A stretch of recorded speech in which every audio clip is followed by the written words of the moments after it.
That police had just come to his house in the darkness of night with representatives from Brooke Mueller's camp, his estranged wife, and took his children, Matt turned 2, in just a couple of weeks, out of the house, removed them. They had been staying with Charlie Sheen. The LAPD now confirms for NBC News that did happen without incident. The kids were removed pursuant to a court order that Brooke Mueller had gotten in an LA County courtroom just yesterday, and that the kids should not be raised in that kind of environment with Charlie's goddesses and what else is going on inside of the house. Again, as you mentioned, Meredith, Charlie Sheen is here for an exclusive live interview. We'll get his reaction to that in just a moment, but first a look behind closed doors. For Charlie Sheen, this was the perfect place to raise his twin boys, inside his Los Angeles mansion with the 2 women he calls his goddesses. We run errands, we eat, we play with the kids. We think of fun plans and execute them. I watch a lot of 2.5 Men. Do you love his kids? Are you kidding?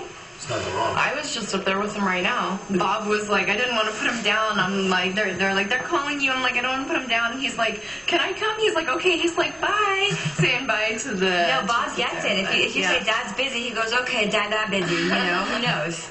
He knows, and he's fine with it. Is this pretty normal? I mean, you have pictures of the kids on the fridge. I mean, aside from the days when we sit there with big old palm fronds. Hey, wait a minute. Don't run with that. Don't run with that. I'm joking. The goddesses now live with Charlie. One is a former porn star, the other a model. Do the goddesses help raise your kids? Are they with your kids? Do they love your children? Yeah, if I can't be there, they're there, and it's like everybody helps out, and I don't know, it's just there's nothing broken here. But late Tuesday night, officers arrived at it and removed his boys, Max and Bob, reportedly after Sheen's estranged wife, Brooke Mueller, the boy's mother, who's also battled drug abuse, filed for in court, concerned about her children's well-being. You told me you want to rededicate yourself now to your kids, to being a dad. Sure. Are you embarrassed that your children will read about this one day? God, no. It's talking about an education. And then, like, this, and then that's the guy, and he's our dad, and all the answers and the truth. Wow, winning. It's how you perceive it. Charlie Sheen joins us now for an exclusive live interview, along with his lawyer, Mark Rose. Thanks to both of you for joining us. Good to see you. Thank you. Well, let's start with the very beginning. What exactly happened at your house? Boys were awake or asleep? They were just being put to bed, and my assistant Rick informed me that the police were on to issue a restraining order. And I thought, okay, we can deal with that. I got you on the phone, got my lawyer on the phone. And then it was revealed once I opened the door that they were there to remove Bob and Max. So, you know, I've professed in this last few weeks last few days rather, to not deal in come from a place of panic, ego. Very calm and focused, and, you know, somebody badges you, they win in that moment. And it just seemed odd, though. There were other people there that didn't really seem qualified to carry out such an operation. Like who? I don't. A couple of gentlemen that wouldn't identify themselves, wouldn't show any ID, wouldn't just looked like they were more from what we found out later, the rehab facility, than the actual law enforcement. And so I didn't push it because I'm not into resisting the law.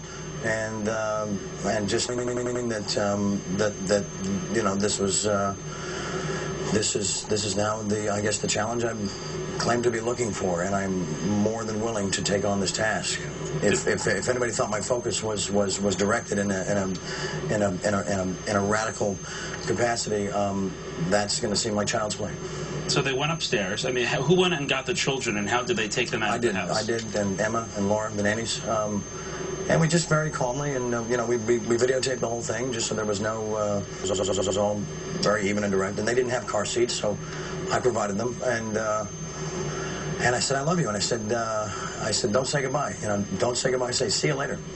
And later is, as we believe, to be very soon. Sitting here right now, hours after this happened, do you know where your children are? I do not. At this moment? I do not. It's a really good question. It's a really good point. Yeah. some legal protection or some law that should inform the father of where his children are being removed and delivered to. You or others the right to know where your children are. The silence by Brooke's attorneys is very conspicuous. Yeah. Did you say to them, did you say to those police officers, A, where are you from, and B, where are you taking my children, before I just hand them over to you? I stupidly, this is on me, I assumed to the house that they've been living in with Brooke when they're not with me. And I think we got reports last night they were at a hotel in Santa Monica somewhere. I mean, at this moment, on live television, I do not know where my children are. It's just about getting very focused and getting very much in touch with what I have to do to complete the task of bringing these two beautiful young men back to the home that they deserve to be raised in. There's nothing. There's more love, compassion, support, childcare, and everything else you could possibly want for a child in this lovely home. It's not a house; it's a home right down that hill. According to TMZ, and they posted this overnight, Brooke went to court yesterday, and she says you told her, I will cut your head off, put it in a box, and send it to your mom. It's colorful. Did you say that? No, I did not. That's a good one, I guess. I mean, I guess if you spend enough time around me, you can formulate things and make them sound like it could have come from my mouth, but you could do that watching reruns. A lot of people watched that video that we aired of the Today Show yesterday morning when we were in the house. Yes. And said to themselves, you know what, maybe two young boys shouldn't be raised in this kind of environment, you know, with women who they're just meeting. How do you respond to that? Who doesn't think they should be raised there? I invite anybody at this point to come in and just observe. If it's a court-appointed monitor, if it's somebody from her legal team, if it's her, if it's you with a camera, there's nothing to hide. As I said, there's nothing but love and compassion and absolute support for these amazing children. Obviously. And I'm going to go ahead and say that. You know, that regardless of what people offer in the form of judgment or opinion, based on preconceived whatever, it's 100,000 times better than what. Will you sit here today and say you're willing to go to the negotiating table with Brooke Mueller? I mean, I'm sure your level of anger is through the roof right now, but are you willing to sit down and do this for the children? Absolutely. And work this out? And had I received a phone call, had you received a phone call, we would have been willing to play ball and say, absolutely, this is fine. And in fact, I was going to call her because she'd been requesting a 2-hour visit, asking Lourdes, the weekend nanny, to bring them somewhere. And unlike myself, that a drug test would not be clean. In fact, when we were aware that had gone to the police and the police took no action, we were concerned because it was Charlie's court-ordered time with the children, and I attempted to contact Brooke's attorneys, but no one returned a phone call. Is this normal in your experience? I mean, is this something that is there usually an event that happens that would lead police to come to a house at night? A court of an order, but it's atypical for a court to issue an order with no notice whatsoever to the other side. Oftentimes, courts will do that in abundance of caution. And how are you going to try to get these children back? What's your next move? I don't want to show my hand, but we're going to evaluate what the allegations are, figure out where we can get other people to verify, independent witnesses to verify the accuracy or inaccuracy of statements. It's interesting, though, because it just rehashes a lot of old stuff.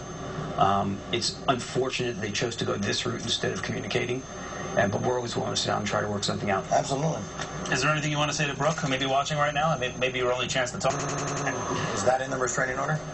Those things get pretty creative these days. Well, there's no order preventing you there's only an order preventing you from contacting her, but you never want anything twisted. Yeah. Brooke, I'm sorry that you felt this had to be done in this way, but this does not display any responsible parenting in anything that I'm familiar with, and I think that cooler and smarter, leveler heads can prevail, and I urge you to reach out to me and immediately, if not sooner, and tell me where our sons are. And we'll leave it there with the children.